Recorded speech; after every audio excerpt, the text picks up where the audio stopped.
The Niger Delta Development Commission was created by demands of the population of the Niger Delta, a populous area inhabited by a diversity of minority ethnic groups. The minorities of the Niger Delta have continued to agitate and articulate demands for greater autonomy and control of the area's petroleum resources. They justify their grievances by reference to the extensive environmental degradation and pollution from oil activities that have occurred in the region since the late 1950s. However, the minority communities of oil-producing areas have received little or no currency from the oil industry, and environmental remediation measures are limited and negligible. The region is highly underdeveloped and is poor, even by Nigeria's standard for quality life. Bearing all this in mind and the weighty allegations ongoing, a Niger Delta financial expert says that not only should the political appointees be probed, but also the bureaucrats, such as the managing directors, general managers and management staff. He also demands that all suspected culprits be suspended to allow for thorough investigation. So the bureaucracy is part of the problem, because you can't tell me that people who are, that if the political heads are being fingered in corruption, it doesn't trickle down to so it's going to be for me it should be a bottom-up approach. A lot of heads should roll.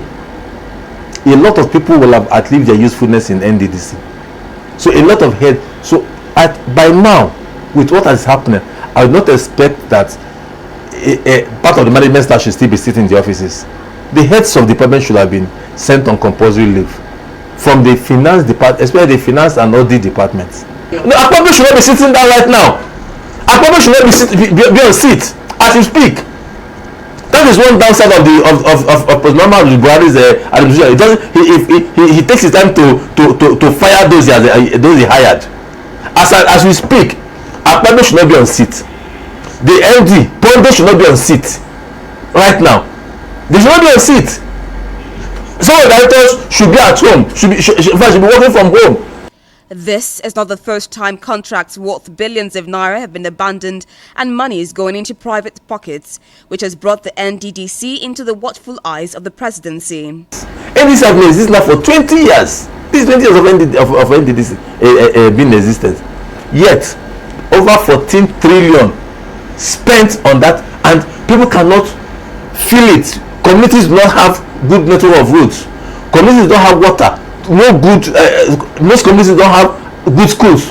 Most communities do not have good healthcare facilities.